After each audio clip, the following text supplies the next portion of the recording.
Hey there folks, welcome back to the Dice Odyssey. I'm Kaz, and today we're going to be reviewing a game that actually can fit on a belt loop, right? It's got this carabiner here attached to it.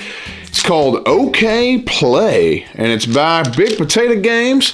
Now, you might recognize them if you've watched any of my videos. They've actually developed a game called The Chameleon, which is an amazing social deduction game. It's more of a very much more a party-style game in that vein, and I gave it a very favorable review. You can go check that out on our channel. They sent me another game called the OK Play, and you literally can go ahead and say, OK Play, let's play right here, and you can just play it on this table. You could play it on a chair. I wouldn't necessarily recommend it, but you could do that. You could even play it on the beach. Not my finest hour, I will admit, but I was able to save all the towels before the wave took it. But anyway, but yeah, this game, it's almost like Tic-Tac-Toe and Connect 4 had a baby together, and it was called OK Play. Anyway, I'm going to get you over to the table, show you how the game is played, and there's really not that many rules, so it won't be that long, and then I'm going to bring you back my final thoughts, okay? First thing, see that carabiner, and it's got this little holder here, all right? And if you notice, we've already got a game in progress. It came off these little sticks, each piece, and it's just as simple as popping it off and getting it rocking. And you could easily just, well, if I can get it straight, stick most of them right back on very easily, right? Now, the basic gist of the game is each player is going to take their individual pieces and place one, and then the next player is going to place one, and then, you know, just so on and so forth until you get 5 in a row, and that's going to be the winner. So again, each player takes turns placing one tile at a time. That's how the game progresses. Very simple. Now, let's show you how the movements are done, okay? Basically, they all have to be, you're going to be basically laying them down one by one, very simply, and they have to connect one facing to another, okay? You can't connect it, you know, like this, diagonally like that, although you can score diagonally. You can't connect it like that, so on and so forth. You would have to connect it like this, okay? What the whole gist is, you're trying to get 5 in a row. So you can go 5 diagonal, take a look, 1, 2, 3, 4 so far. So if we got another one over here, we would win on pink. Or you can go 5 up or across, right? Now, let's pretend for a second we ran out of pieces, all right? Once you run out of pieces, the game isn't over, even if nobody's done 5 in a row. At that point, now you can go ahead and take from another spot and pull around and watch. Pink will now win because they were able to strategically move their piece to make 1, 2, 3, 4, 5 in a row. Again, very simple, very easy, and this is, I mean, again, this is pretty much all the rules. And you can continue to do that even if pink didn't win. You can continue to move them around as long as they touch facing to facing.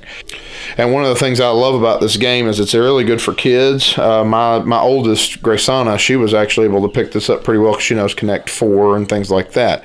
So again, this is good for families, for kids, you know, and quick fillers in between big games. Now, again, I am not a huge abstract fan, as some of y'all may know.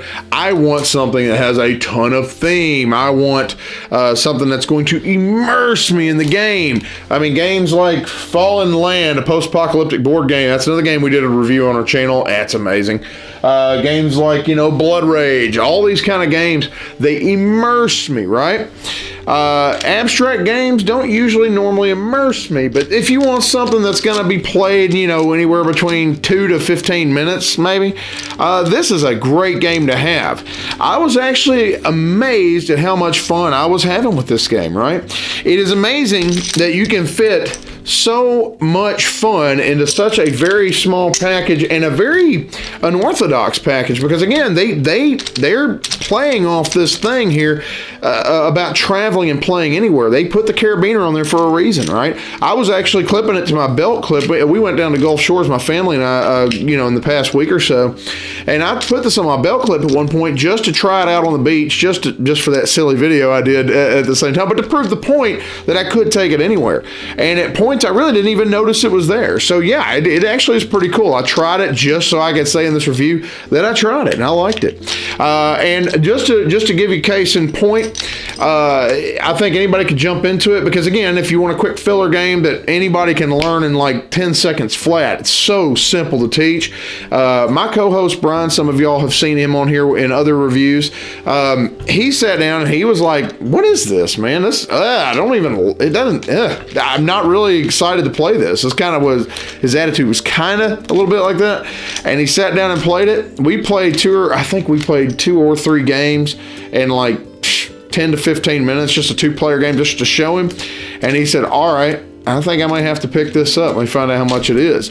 So yeah, if it can win over my cantankerous co-host Brian, and I know he may be watching this, so he, I ain't gonna give him a chance to fight back.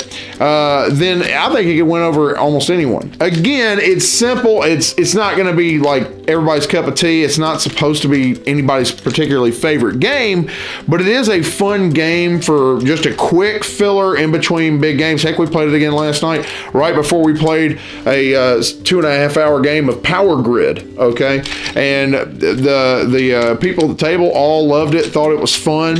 Now, there is one little quick thing that might be an issue. There could be at higher player counts after you get past 2 players. Once you get up to 3 and 4, it could be kind of a kingmaker situation, or not necessarily kingmaker, but somebody's got to block a person that they see is about to win. And so you might be like, "Hey, I can't get to them right now. You block them." "I don't want to block them." "Well, I'm not going to do it." So it could force that a little bit, but again, it's such a quick game. It's not that big a deal. We were all having fun, and this game elicits a bit of laughter too, just because of the moves that people make.